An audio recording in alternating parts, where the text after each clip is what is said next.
باقی چند اہم چیزوں کا خلاصہ بیان کریں۔ قرآن مجید کا جو سب سے پہلے کس زبان میں ترجمہ ہوا؟ انشاءاللہ میں نے عرض کیا تھا کہ 15 رمضان المبارک کو دوستوں میں جنہوں نے جوابات درست دیے یا جو احباب سر وقت تشریف لاتے رہے، بالکل ٹائم پہ پہنچے، جیسی درس شروع ہوا اسی وقت پہنچے، تو ان کو سب کو 15 جو رجسٹر حاضری کے مطابق دیکھ کے ان کو 15 رمضان المبارک کو انشاءاللہ انعام دیے جائیں گے، میلاد امام حسن مجتبیٰ۔ تو یہ سوال فارسی میں، اب چونکہ کئی آوازیں گونجی ہیں تو وہ ضائع ہو گیا، اس لیے تھوڑی سی تفصیل بتا دیں کہ فارسی میں ترجمہ کس نے کیا تو پھر انعام کے مستحق قرار نہ۔ شاہ ولی اللہ نے اردو میں ترجمہ کیا، اردو زبان کا حضرت سلمان فارسی نے ترجمہ کیا، لیکن وہ جزوی ترجمہ تھا چند صورتوں کا، لیکن آپ کا جواب درست ہے۔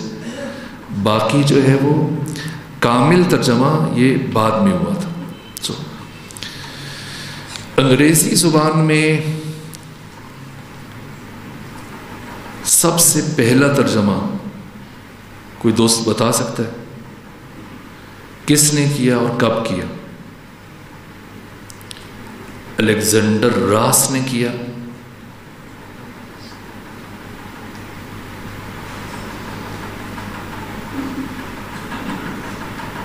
1648 میں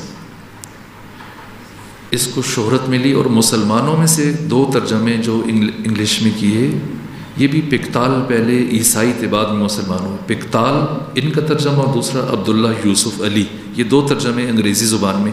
ویسے انگلش زبان میں اب تک 40 سے زیادہ مکمل ترجمے ہو چکے ہیں اور 120 جو ہے وہ سلیکٹڈ ترجمے۔ جی،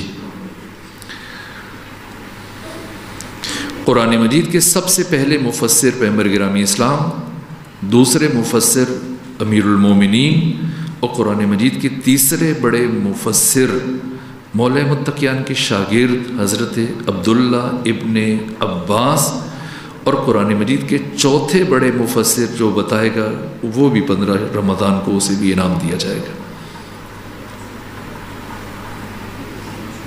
چوتھے بڑے مفسر ترتیب کے اعتبار سے نہیں، شہرت میں جن کی تفسیر بھی ہے وہ جناب مجاہد ہے، تھوڑا سا انہوں نے مولا علی سے بھی سیکھا تھا، زیادہ پھر عبداللہ ابن عباس سے انہوں نے سیکھا۔ تو قرآن مجید کی سب سے مشہور ترین تفسیر اہل تسنن میں کون سی ہے؟ اہل تسنن کی سب سے زیادہ مشہور تفسیر اور اہل تشیع کی جی اس سے زیادہ جس کو بنیاد بنایا جاتا ہے علماء اہل حدیث نہیں، تفسیر طبری، ان کی تاریخ کی کتاب کو بھی سب سے زیادہ شہرت ملی ہے، تاریخ طبری، اور تفسیر کو بھی سب سے شہرت ملی ہے، یعنی حدیث کے اعتبار سے۔ اب جو آپ نے بات کی ہے تفسیر کبیر امام فخر الدین رازی جن کی وفات 606 ہجری میں ہوئی، وہ کلامی اعتبار سے۔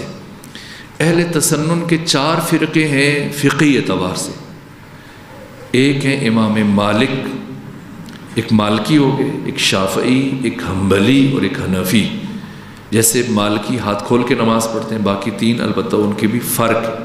یہ فقہ میں یہ 4 امام ہیں، اور عقیدے میں ان کے 2 مسلک ہیں، 2 مذہب ہیں، 2 مشرب ہیں، ایک اشعری اور ایک معتزلی، ایک اشاعرہ ہے ایک معتزلہ ہے، اس لیے اس تقسیم ہو جاتی ہے۔ تو جو صاحب تفسیر کبیر امام فخر الدین رازی ہیں، ان کا تعلق مسلک اشاعرہ سے ہے، ان کی تفسیر کلامی ہے، انہوں نے عقائد کے چھاؤں میں اور عقائد کے سائے میں، اور ان کا جنبہ کلام بھی ہے کہ انہوں نے زیادہ عقیدے کو بیان کیا، لیکن اپنے اشعری مسلک کو مد نظر رکھتے ہوئے۔ اس کے برخلاف جار اللہ زمخشری جن کی وفات 538 ہجری میں ہوئی. یہ معتزلہ میں سے، ان کا مسلک معتزلہ ہے. ان کی تفسیر کشاف ہے. یہ دو آمنے سامنے آپ رکھ لیجیے. ادھر تفسیر کبیر امام فخر الدین رازی کی، یہ اشعری ہیں، اور ادھر تفسیر کشاف جار اللہ زمخشری کی، یہ معتزلی. اس اعتبار سے یہ دو تفسیریں بھی بہت شہرت رکھتی ہیں. زیادہ مشہور تفسیر طبری. اسی طرح سے ہمارے ہاں اہل تشیع میں قرآن مجید کی جو سب سے قدیم ترین تفاسیر ہیں وہ دو ہیں. ایک تفسیر علی بن ابراہیم قمی، جسے تفسیر قمی کہتے ہیں. دوسرے تفسیر فرات کوفی. یہ تیسری صدی ہجری کے آخر میں اور چوتھی صدی ہجری کے اوائل میں یہ دو تفاسیر لکھی گئی عربی میں. فارسی میں جو سب سے قدیم تفسیر ہے ہماری، وہ ہے تفسیر روض الجنان و روح الجنان. یہ 20 جلدوں میں ابو الفتوح رازی انہوں نے فارسی میں لکھی.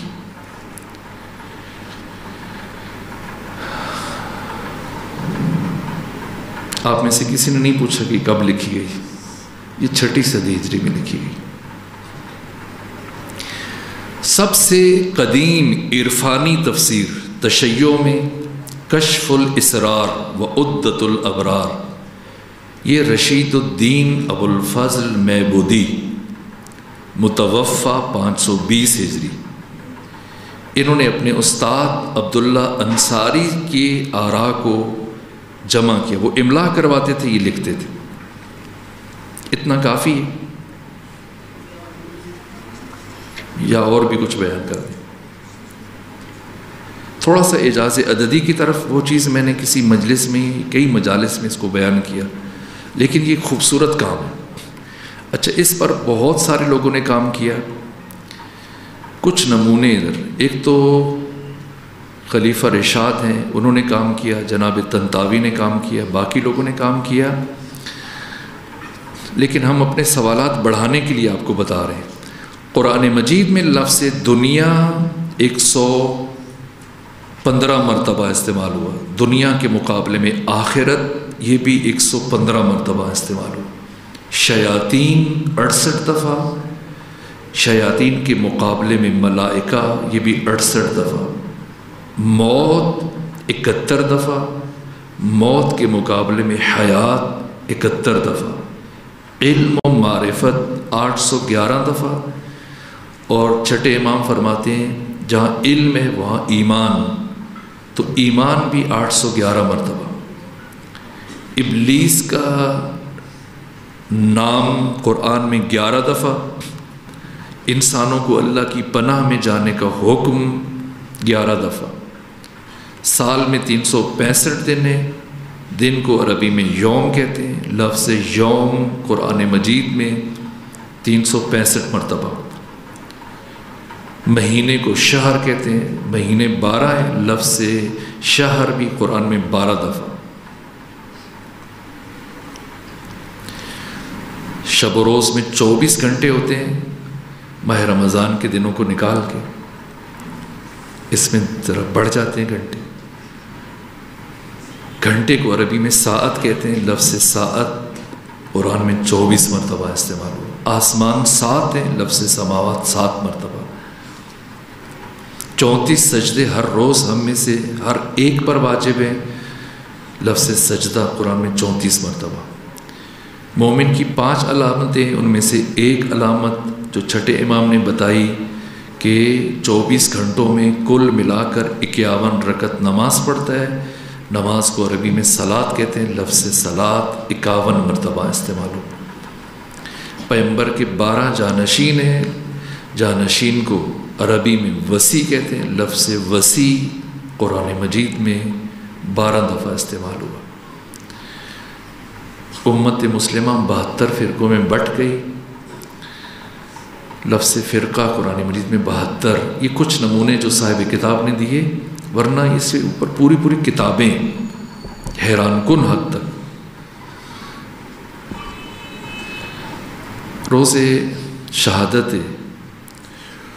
ام المعصومین جناب خدیجہ سلام اللہ علیہا، میں نے آپ کے لیے چند احادیث ذکر کی، لکھی ہیں. کوئی بات اس میں سے رہ نہ جائے اس لیے لکھ کے لے آیا. پیغمبر فرماتے ہیں کہ اللہ نے 10 خواتین کو 10 خصوصیات عطا کی.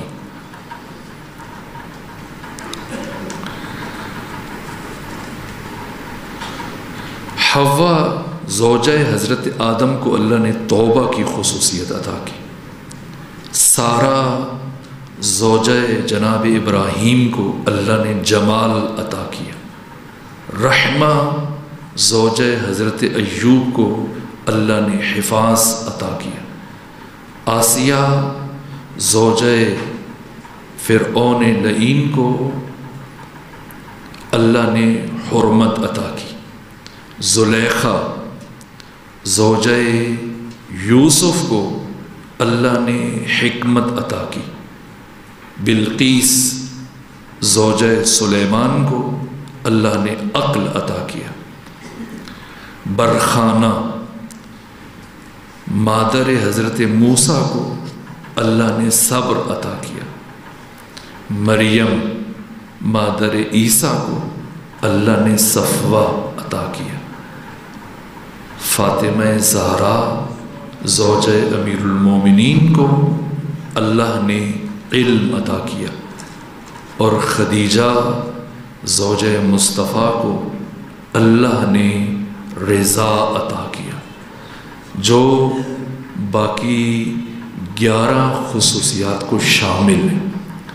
یہ رضا جامع ترین وصف ہے جس میں باقی 11 کی 11 خصوصیات شامل ہو جاتی ہیں. اگر اس کی اہمیت سمجھنا چاہیں تو میں نے کبھی عرض کیا تھا، خود 2 شخصیتیں ہیں جنہوں نے تجارت کی. اب سے پہلے میں نے ایک ذکر کیا چند مرتبہ، آج دوسری کو متصل کرنے کے لیے پہلی بات کہہ رہا ہوں. ایک تجارت علی نے کی، دنیا کے سب سے بڑے تاجر. ایسی تجارت کہ دنیا کے تمام تاجر جاگ کر وہ تجارت نہ کر سکیں جو علی نے سو کر تجارت کی. نیند میں کیا بیچا کیا خریدا. وَمِنَ النَّاسِ مَن یشری، لوگوں میں سے ایک ایسا ہے یشری جو بیچتا ہے نفسہ، اپنا نفس. کس کے بدلے؟ ابتغاء مرضات اللہ، اللہ کی رضا. یہی خصوصیت جو جناب خدیجہ کی بیان کی گئی. اب توجہ فرمائیں کہ علی نے کیا بیچا کیا خریدا. جان بیچ دی، زندگی دو پہ لگائی، نفس بیچا، رضا خرید لی. تو میں نے عرض کیا تھا جب علی نے اپنا نفس خدا کو بیچ دیا تو نفس علی کہاں ہے؟ خدا کے پاس. اور جب علی نے رضائے خدا خرید لی تو اب رضائے خدا کہاں ہے؟ علی کے پاس. اب اگر کسی کو علی سے بیعت لینے کا شوق ہے، جیسے آج کل سوشل میڈیا پہ بہت سارے سروں پر جنا کیپ رکھ کے پھر حوالے ڈھونڈتے ہیں اور کہتے ہیں کہ فلاں تاریخ کو علی نے بیعت کر لی تھی. اگر کسی کو شوق ہے، ثابت کرنا چاہتا ہے کہ علی نے بیعت کی، اگر کسی کو علی سے بیعت لینے کا شوق ہے تو جائے خدا کے پاس، اس لیے کہ نفس علی وہاں ہے، علی نے بیچ دیا. اور اگر کسی کو رضی اللہ بننے کا شوق ہے تو علی کے دروازے پر آ جائے، اس لیے کہ رضائے خدا یہاں ہے.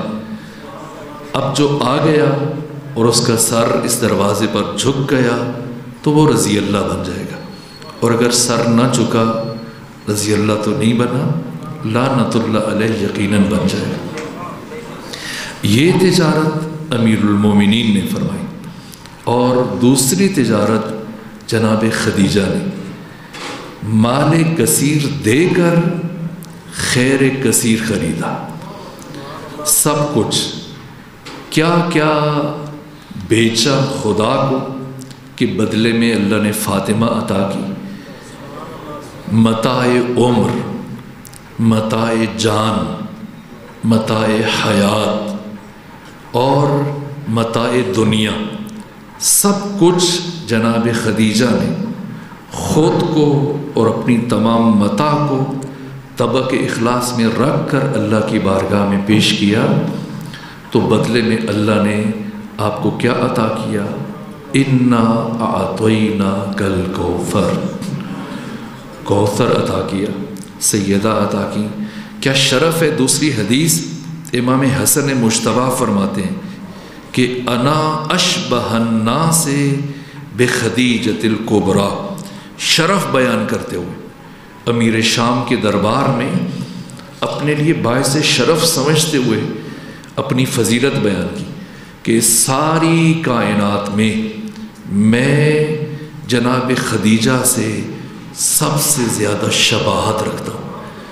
اس سے پتہ چلتا ہے کہ جب حسن جیسا امام کسی ہستی کے ساتھ شباہت کو اپنے لیے باعث فخر قرار دے رہا ہے، اس بی بی کی عظمت کس درجے پہ ہوگی۔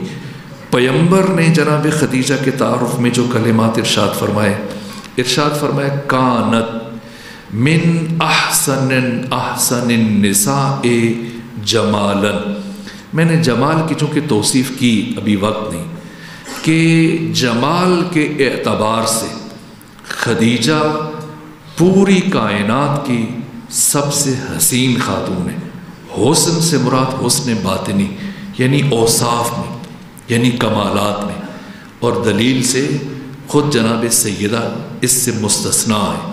جناب سیدہ کے علاوہ کائنات کی باقی تمام خواتین کی نسبت سے من احسن النساء جمالا واکملہن عقلا، اسی لیے جو 12 خصوصیات بیان کی گئیں ان میں سے آخر میں جو پیغمبر نے فرمایا کہ رضا یہ زوجہ مصطفیٰ جناب خدیجہ کے لیے خاص رکھی خدا نے، تو میں نے آپ کی خدمت میں عرض کیا جیسے عرفاء نے اس حدیث کی تفسیر بیان کی کہ باقی 11 خصوصیات اس میں شامل ہیں، تو مقام رضا خدا جہاں آپ کا نواسہ حسین سورہ مبارکہ فجر میں خدا فرمایا رہا راضیتم مرضیہ، یہ مقام جو اللہ نے امام حسین کے لیے اعلان کیا سورہ فجر میں، یہ مقام پیغمبر جناب خدیجہ کے تعارف میں فرما رہے ہیں۔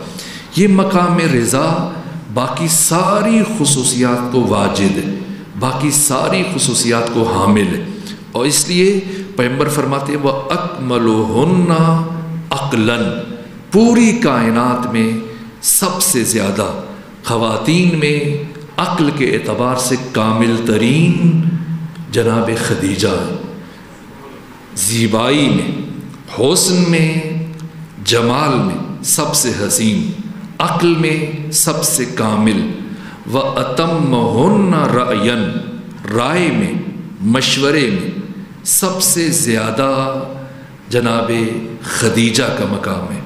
وَأَكْثَرُهُنَّ، ابھی یہاں پہ 4 لفظ بیان کیے، عام طور پر ہم سیرت بیان کرتے ہوئے مال خدیجہ، مال خدیجہ اور مال خدیجہ اس کو اہمیت دیتے ہیں، لیکن آپ کے باقی اوصاف مقدم ہیں۔ پیغمبر نے سب سے آخر میں جناب خدیجہ کی جو خصوصیت ہے، چونکہ عام طور پر ظاہر بین ظاہری چیز کو دیکھتا ہے، اس کی نگاہ فوراً جناب خدیجہ کے مال پہ رکتی ہے، لیکن نہ، یہ باقی تعارفات پہلے ہیں، پیغمبر نے انہیں مقدم کیا اور پھر سب سے آخر میں فرمایا وَأَكْثَرُهُنَّ عِفَّةً، پوری کائنات کی تمام خواتین میں سے عفت میں سب سے زیادہ، حیاءً، حیا میں سب سے زیادہ، مروتاً، مروت میں سب سے زیادہ، ومالاً، اور مال و دولت میں سب سے زیادہ۔ کون؟ جناب خدیجہ سلام اللہ علیہا۔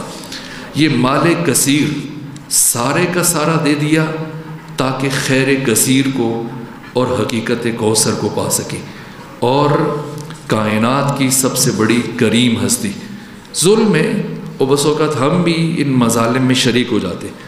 مثلا ہم بھی اپنے بچوں کو بتاتے ہیں، واٹس ایپ پہ گروپوں میں یہ چیزیں فارورڈ کرتے ہیں کہ عمر مبارک 40 سال. ہرگز ایسا نہیں کہ اگر جناب خدیجہ کی عمر مبارک 40 سال ہوتی، حتمی طور پہ عرب ختمی مرتبت کو یا جناب ابو طالب عمران کو تانا دیتے کہ کوئی ہمسن خاتون نہ مل سکی کہ اس طرح سے. مجھے حیرت ہوتی ہے، میں نے ڈاکٹر اسرار کا بھی ایک بیان سنا، کہا کہ کیوں اللہ نے جناب ختمی مرتبت کے لیے خدیجہ کا عقد سب سے پہلے قرار دیا؟ چونکہ بچپنے میں اپنی ماں کے سائے عاطفت سے محروم رہ گئے، تو ایک ساتھ دونوں محبتیں مل جائیں کہ زوجہ کا بھی پیار، ماں کا بھی پیار. نہ، یہ خیرت سوز باتیں، یہ عقل سوز باتیں، یہ بہت سطحی باتیں. جناب خدیجہ کا سن امام شمس الدین ذہبی نے بھی بیان کیا اور ابن کثیر نے بھی بیان کیا. طبقات ابن سعد جو 230 میں ان کی وفات ہوئی، طبقات ابن سعد میں دیکھ لیجئے کہ انہوں نے لکھا کہ پیغمبر عام الفیل کو پیدا ہوئے، جس سال ابرہہ نے بیت اللہ پر حملہ کیا تھا، اور جناب خدیجہ کی ولادت عام الفیل سے 3 سال پہلے ہوئی تھی. یعنی صرف 3 سال کا فرق ہے جناب خدیجہ اور پیغمبر اسلام میں. یہ 28 سال ان کا سن مبارک اور پیغمبر کا سن مبارک 25 سال. سب سے زیادہ ختمی مرتبت کے ہاں جو ہستی رہیں، جو آپ کی شریک حیات ہونے میں لا شریک ہیں، وہ جناب خدیجہ. باقی 9 سالوں میں پیغمبر نے 10 عقد کیے، 10 شادیاں کی 9 سالوں میں. میں نے فلسفہ کثرت ازدواج بیان کیا تھا. اس بڑھاپے میں جو پیغمبر شادیاں کر رہے ہیں مختلف قبائل سے، اکثر بیوہ خواتین ہیں، طلاق یافتہ بوڑھی خواتین، کوئی 50 سال، کوئی 55 سال، ایک آدھ کے علاوہ صرف ایک عمر میں کم تھیں، باقی تقریباً زیادہ عمر کی تھیں. کس لیے؟ اس لیے کہ خواتین کے مخصوص احکام ختمی مرتبت مردوں کو نہیں بتا سکتے، اس میں مسائل ہیں خواتین کو بتانے، اور خواتین کو براہ راست بتانا بھی نامناسب تھا. اور اس لیے ختمی مرتبت نے مختلف قبائل سے ان خواتین کے ساتھ عقد کیا تاکہ یہ محرم ہو جائیں، اور پھر ان کو احکام سکھائے تاکہ یہ اپنے اپنے قبائل تک. لیکن جو پیغمبر کی زندگی ہے، مکی زندگی، آپ کی جوانی، آپ کا پھر اس بڑھاپا شروع ہو گیا، مسلسل 25 سال کوئی بھی دوسرا عقد نہیں کیا. باقی جتنے بھی عقد ہیں وہ آپ کی رحلت کے بعد ہیں. اور یہ معظمہ جنہیں ختمی مرتبت نے طاہرہ کا لقب دیا، پاک، کتنی پاک ہیں. میں ایک جملہ عرض کر دوں. ابن حشام نے، جو سیرت کی سب سے پہلی کتاب ہے، انہوں نے لکھا ہے کہ ختمی مرتبت مسلسل 40 روز مسجد الحرام میں خانہ کعبہ کے قریب نماز پڑھتے رہے، 40 روز.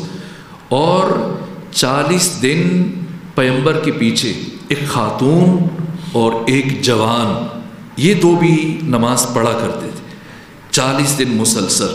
اور ایک بوڑھا شخص تھا جو ان تینوں کے گرد طواف کرتا تھا کہ کوئی مشرک انہیں نقصان نہ پہنچا دے. اس بوڑھے مجاہد کا نام، جو ان 3 نمازیوں کی حفاظت کا فریضہ سر انجام دیتا تھا، ابو طالب عمران تھا.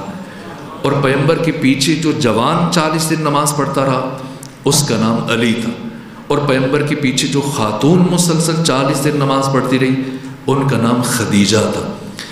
اب یہ لکھا سب نے، لیکن متوجہ نہیں ہوئے کہ کیا لکھ گئے اور کیا بیان کیا. اس لیے کہ پیغمبر 40 دن نماز پڑھیں، تعجب نہیں.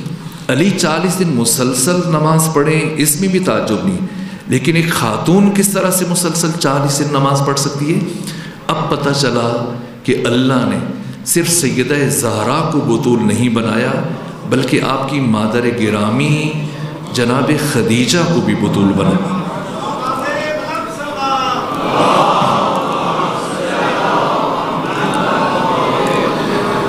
وقت ختم ہوا، میں شرمندہ ہوں، اور بہت سارے مطالب لکھ کے لایا تھا، لیکن اب بیان کرنے کا وقت نہیں رہا.